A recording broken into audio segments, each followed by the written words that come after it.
start everything off, Cesar, I think it's an important note to point out that you're reaching out to us. You called me this afternoon about getting, maybe aligning our teams in some fashion for the betterment of everybody. And just as far as from your standpoint, what prompted that, and what are your thoughts behind all that? Me looking at the fight that just occurred, there was a chord struck. When BJ came out, he had the Hawaiian music, he had I could see the emotion on the guy's face, and I could see how much he cared, and it kind of moved me to a certain extent, seeing all those Hawaiians that flew over. Me meeting with BJ's mom beforehand and having a conversation with her and seeing just what kind of a person that, she was and what kind of people these are and everything. And there was something very honest and genuine there that, struck a chord with me. And I was thinking to myself, I'm watching this guy fight, and I'm very impressed with his abilities, number one, okay? It's not a lot of guys can stand up like that with a Nick Diaz, and not a lot of guys can win a round like that in the first round. Two of the judges gave it to him. It was a great round, and Nick lost that round of the judges' scorecard. But I'm also, being in this game for this long, I see the problems that, I see the heart that BJ has, but I see, wait a minute, how come a guy with this much heart, with this much technique and natural God-given ability, why isn't it happening for him now? He's only 32 years old, and in his mind, that's old, which it isn't. And I'm just, it boggles the mind looking at that, and I'm thinking, okay, what's wrong? What's wrong here is there's the stuff around him. I don't know his coaches or anything like that, but for whatever reason, it's not happening. This guy's coming into a fight. It's not that he's totally out of shape, but he's not in world-class shape, and that's what it takes these days to make it to the upper levels of fighting. And me liking, I've had a relationship with BJ since he was 16 years old, so I've always liked the kid, always knew of his talent. There were things coming up that obviously he fought my cousin and everything. I was kind of, he went one path, and I wish he hadn't have gone that path. It would have been better if he was with us instead of against us through some of that. But, let's turn the page. Let's look at it for what it is. He's a genuine person. Here's a guy that fights with his heart. And, he doesn't, he's not a steroid user like a lot of these guys. He's not a cheater, and there's respect for a man like that, I think the joining of our camps, of our teams together, I think a coalition type thing would benefit him incredibly, and it would benefit us too. Guys like BJ Penn, Reagan Penn, Nick and Nathan, like I said, Gilbert Melendez, all the guys in our team would benefit from having those guys around. I also look at what's the psychology of what's happening? Why is BJ not able to go somewhere and stay there? He's got to go back to Hawaii. Well, the similarities between Nick and BJ to me are striking.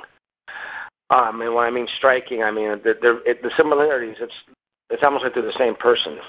They've got some their traits and everything. I look at it and I go, these guys don't like to be far away from home. If I take Nick and I move him over here to some great place, and let's East Coast, New York, whatever, and he's training somewhere out there, the guy's going to hop on a plane after a few days or a week most, and he's going to come home because he loves to be in, where his surroundings are his home.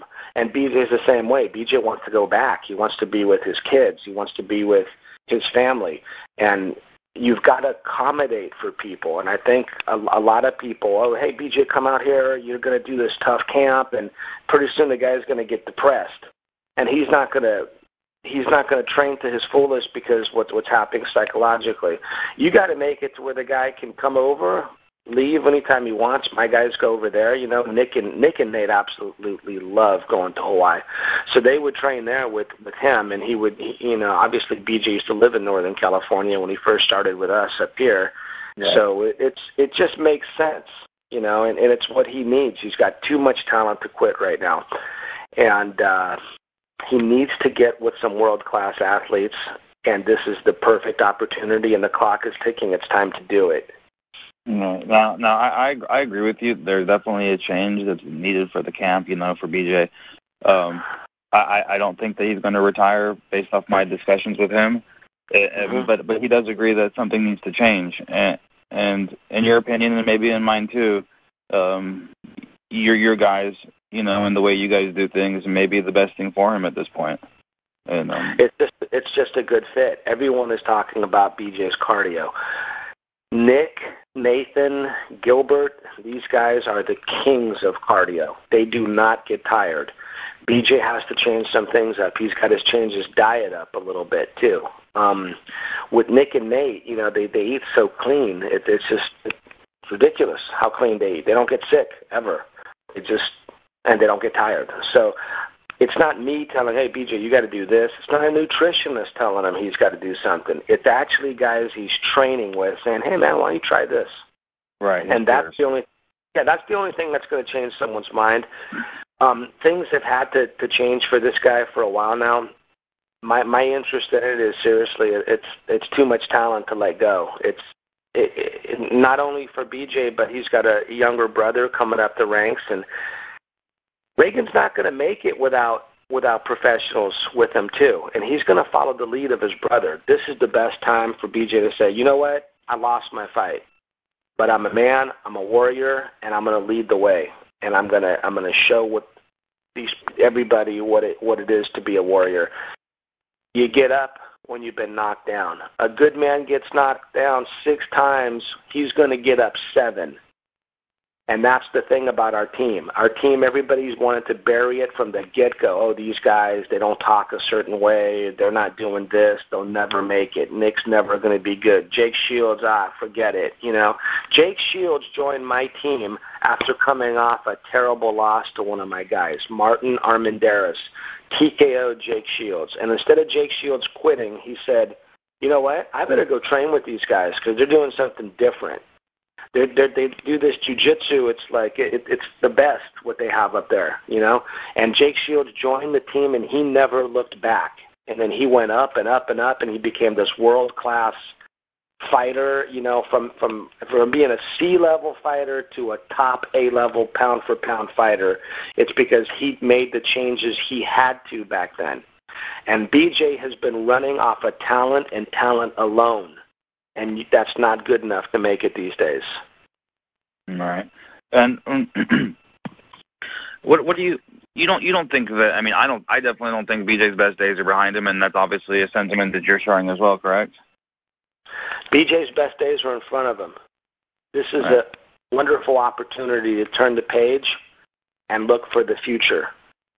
Everything, he can rewrite his whole future right now. He can do it. The best thing is in front of him. He doesn't know that yet. We're going to get rid of that negative attitude. He's a young man. Everything is pointing for him to go up, and return is, what I call BJ the king of Hawaii. People, he's Korean. I know, man, but he's Hawaiian. Let's face it. This guy is as Hawaiian can be, in my eyes. I truly believe that, and I think the Hawaiian people know that too. This guy can make it. This guy needs pros as good as him to train with, to sit there with, and to hang out with, and to be friends with, and to reinvigorate his career. That's my idea on it. Okay. It's definitely a good idea, and again, I tend to agree with you on a lot of your points here. As far as you told me a story earlier when we were talking about BJ admiring you as a coach back when he was a blue belt, and I just for our readers and our listeners here, would you mind sharing that story with me real quick? Just the same thing you told me. Yeah, no problem. It kind of reminded me. I was reminded by something that happened many, many years ago. I think BJ was probably about maybe 17 at the time or something like that. We were at a tournament, and I was giving one of my guys instructions. At the time, there was an alliance. It was my school and house school, and we were one team, and BJ was on that team. And I was giving one of my guys instructions, and I looked over to my left a little bit, and I saw BJ's eyes just focused on every word I was saying. And he kind of smiled and said, "Man, you've always got the best advice. That's why I always listen to you." And that kind of, and it just reminded, well, man, years and years have passed since then. BJ, take my advice now. You know, it's time to make something new happen. Right. And just so we're clear, in case anybody missed it, this is a formal invitation from Cesar Gracie for BJ to come train with you guys. Is that correct? Absolutely. This is a formal invitation. I talked to Nathan Diaz just a few minutes ago, as a matter of fact, because he was one of the guys I hadn't spoken about this, and he said, absolutely. You know, Nick Diaz told BJ not to quit after the fight because BJ was talking about quitting, and it upset Nick because this guy just gave him a war, and he's thinking the same thing as I'm thinking. No way, don't quit. And circumstances put us to fight each other, our team to fight him, you know. Mm-hmm. And hang on a second. Circumstances put us there, but let's put that aside now, and let's both get better, and let's fight a common enemy from this point out. Let's fight these other guys, these guys that are delay and pray guys, the guys that are ruining MMA. For the cause of saving MMA in the world, these guys need to get together because people are inspired by that kind of fighting. And if we keep having these other guys that just want to hold you and not fight, it's going to destroy the sport that we love, that we've been involved with our whole lives. And that's the thing. For the cause of saving MMA, these type of people need to unite. Okay. Perfect, Cesar.